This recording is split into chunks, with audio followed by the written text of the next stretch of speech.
This question comes from David, who asks, what would happen if one tried to funnel Niagara Falls through a straw?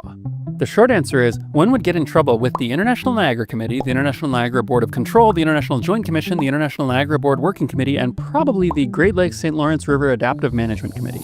Also, the Earth would be destroyed. Well, that's not quite right. At the risk of stating the obvious, the real answer is Niagara Falls wouldn't fit through a straw. If you tried to force it by, say, building a dam across the falls with a single straw-sized opening, what will actually happen is that a very small part of Niagara Falls will flow out through the straw, and the rest of the water will build up behind the dam until the dam overflows. There are limits to how fast you can push fluids through openings. If you pump a fluid from a wide contained channel into a narrower one, it speeds up, but only to a point. Eventually, the flow becomes choked. For example, water always wants to boil, but is normally held together by air pressure. When a fluid flows through an opening fast enough, the pressure within the fluid drops due to the Bernoulli principle. Without enough pressure to keep the water from boiling, bubbles of steam form in a process called cavitation. Increasing the pressure to try to push the water through harder surprisingly only makes it boil faster. Page 17 of this Fluid Flow Basics of Throttling Valves PDF has a detailed description. Cavitation limits the total flow of water making it through the opening. Though the higher the pressure, the faster the water-steam mix will move because more of it will expand into vapor bubbles. Cavitation is also bad for the pipe itself, because when the bubbles do eventually collapse, the force of the implosion can erode the walls of the pipe and lead to structural failure. A rough calculation suggests that Niagara Falls at its base could only be funneled into a pipe as small as around 10 meters across before cavitation starts to become likely. Another limit on the water flow rate comes from the speed of sound. You can use pressure to accelerate a fluid through an opening faster than the speed of sound in that fluid. However, water very rarely reaches this limit in practice because the speed of sound in water is very fast. If you try to make water, which is pretty heavy, go that fast, it tends to start ignoring the turns in your pipes.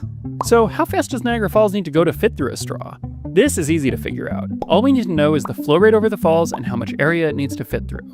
The flow rate over Niagara Falls is at least 100,000 cubic feet per second, which is actually mandated by law. The Niagara River supplies a total of 300,000 cubic feet per second to the falls, but much of it is diverted into tunnels to generate electric power. Since people get mad if you turn off the world's most famous waterfall, they're required to leave at least 100,000 of those cubic feet per second flowing over the falls for everyone to look at, 50,000 at night or during the off-season. Needless to say, if you divert the water into a straw, you'll be in violation of the 1950 International Treaty establishing the 100,000 cubic feet per second minimum.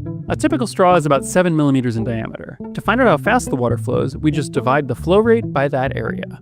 Apparently, our water will be going 1/4 of the speed of light.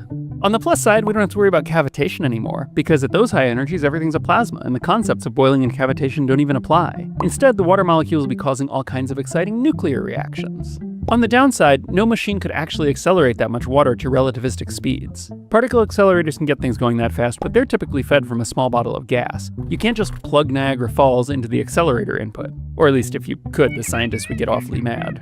But that's maybe for the best, since the power of the particle jet created by this scenario would be greater than the power of all the sunlight that falls on Earth. Your waterfall would have a power output equivalent to that of a small star, and its heat and light would quickly raise the temperature of our planet, boil away the oceans, and render the whole place uninhabitable. In which case, one would be in very, very big trouble with the International Niagara Committee.